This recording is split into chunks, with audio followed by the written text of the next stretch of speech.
నాగమల్లేశ్వరరావు అనే ఒక యువకుడు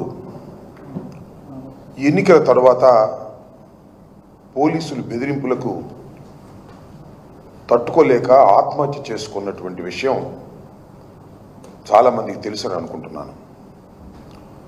దాన్ని పురస్కరించుకొని వాళ్ళు ఒక విగ్రహాన్ని కూడా పెట్టారు. ఆ విగ్రహావిష్కరణ కూడా జగన్మోహన్ రెడ్డి గారిని రమ్మంటే ఆయన కుదరలేదు. రేపు వెళ్ళి ఆ కుటుంబాన్ని పలకరించాలనే ఉద్దేశంతో 18వ తారీఖున ఉదయం 9:30 గంటలకు ఇక్కడ బయలుదేరి సత్తెనపల్లి వెళ్ళి నాగమల్లేశ్వరరావు కుటుంబ సభ్యుల్ని పరామర్శించి రావాలని జగన్మోహన్ రెడ్డి గారు నిర్ణయించుకున్నారు. ఇంతకు ముందు కూడా ఒకసారి ప్రకటించారు. కొన్ని అనివార్య కారణాల వల్ల అది పోస్ట్పోన్ అయింది.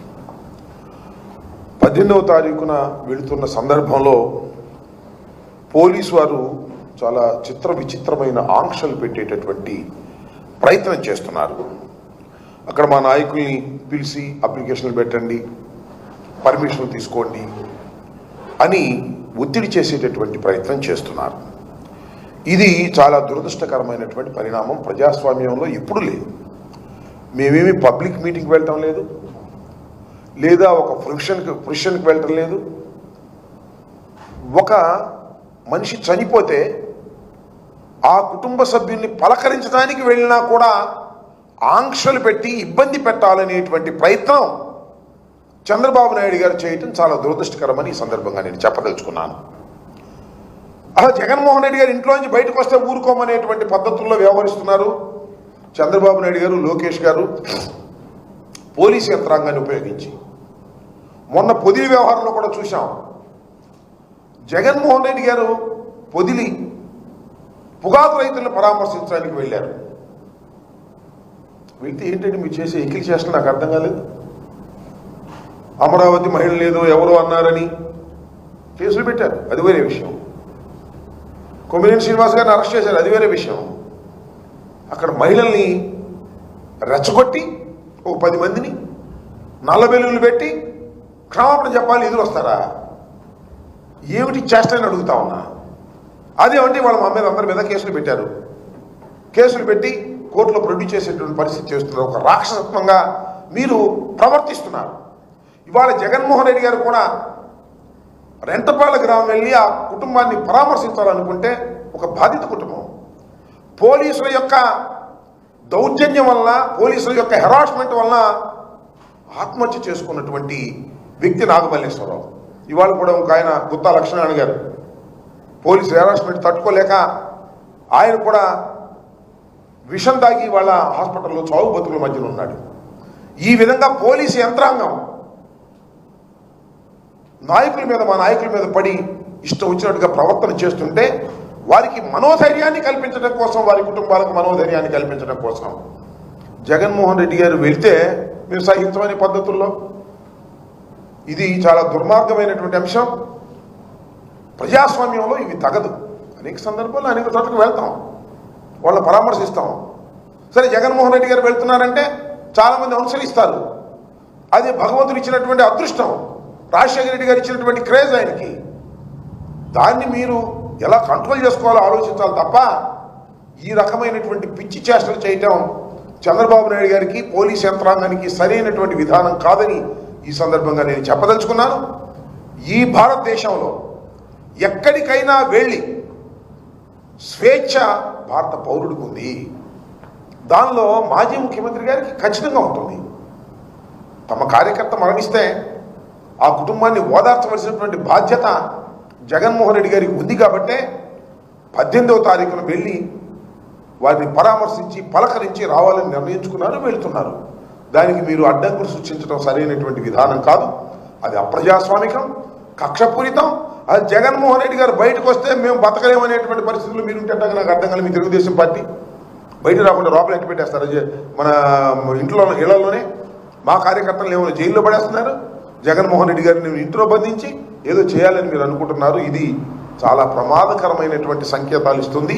ఇప్పటికైనా చంద్రబాబు నాయుడు గారు, లోకేష్ గారు, తెలుగుదేశం పార్టీ ఇలాంటి అప్రజాస్వామికమైన విధానాలను పక్కన పెట్టి ప్రజాస్వామ్యయుతంగా ప్రవర్తించాలని మీ ద్వారా వారికి హెచ్చరిస్తున్నారు.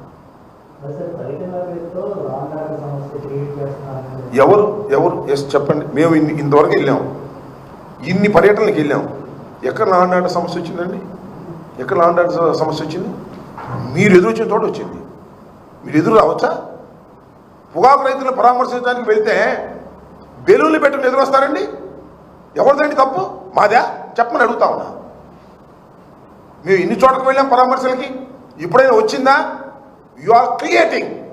మీరు బ్యాడ్ ఇంటెన్షన్తో జగన్మోహన్ రెడ్డి గారి పర్యటనని భగ్నం చేయాలని, జగన్మోహన్ రెడ్డి గారి పర్యటనలో హింస సృష్టించాలని చంద్రబాబు నాయుడు, లోకేష్ కావాలని ప్రయత్నం చేస్తున్నారు.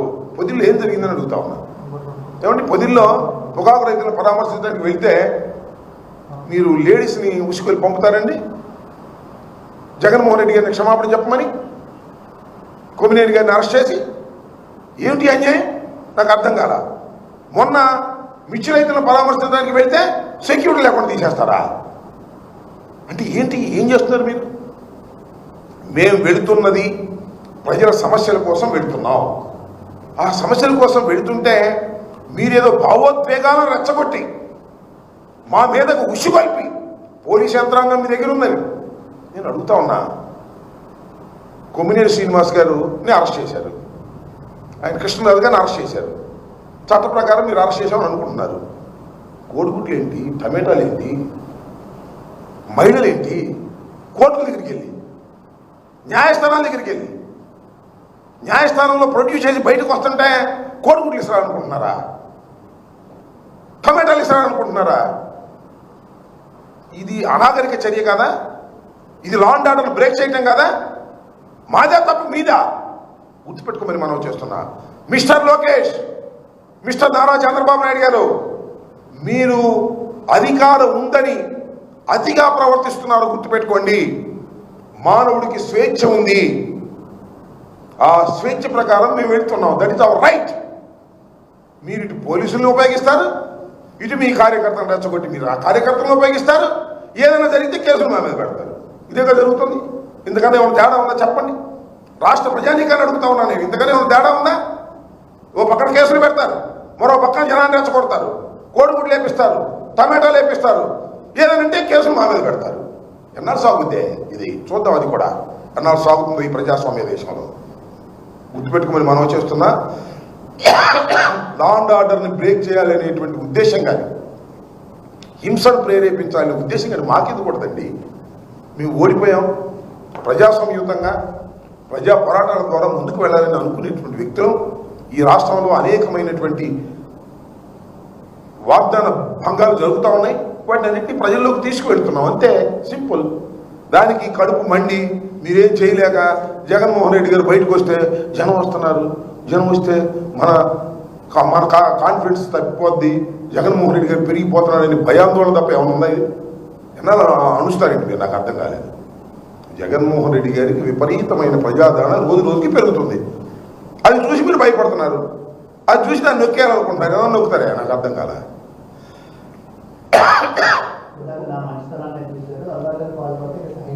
ఎవరిది? చంద్రబాబు నాయుడు గారి మంచితనం చాలా కాలం నుంచి చూస్తున్నాగా. ఎన్టీ రామారావు అధికారంలో దించి దగ్గర నుంచి చూస్తున్నాము. ఏమండి, హరికృష్ణని పక్కన నెట్టి దగ్గర నుంచి ఆయన మంచితనం చూస్తున్నాం. ఆయన పేరేంటి వెంకటేశ్వరాన్ని పక్కన నెట్టినప్పటి నుంచి మనం మంచితనం చూస్తున్నాం. చాలా కాలం నుంచి ఆయన మంచితనాన్ని చూస్తున్నాం. మన కొత్తగా చూసేది ఏముంది? కొత్తగా చూసే మంచితనం ఏమి లేదు. ఇప్పుడు ఆయనకి 75, 76 ఉన్నాయి, నాకేమో 66, 67 ఉన్నాయి. నా చిన్నప్పటి నుంచి ఆయన మంచితనం చూస్తానే ఉందా. ఇందిరాగాంధీకి వెన్నుపోటు పొడిచి మామగారి పార్టీలోకి వచ్చిన మంచితనాన్ని చూసాం. ఆ మామగారిని వెన్నుపోటు పొడిచి పార్టీ మొత్తాన్ని ఆక్రమించుకున్న మంచితనం చూసాం. హరికృష్ణ తొక్కేసిన ముందే మంత్రి ఇచ్చాడు హరికృష్ణకి, తర్వాత తొక్కేసిన మంచితనం చూసాం. వెంకటేశ్వరరావు గారిని తొక్కేసిన మంచితనం చూసాం. ఎన్ని మంచితనాలు చూసామే. నీ మంచితనానికి మేము భయపడతామా? భయపడితే రాజకీయం చేయగలుగుతామా? చెప్పావులే మంచితనం గురించి. నువ్వు చెప్పాలి, మేము వినాలి. చంద్రబాబు గారు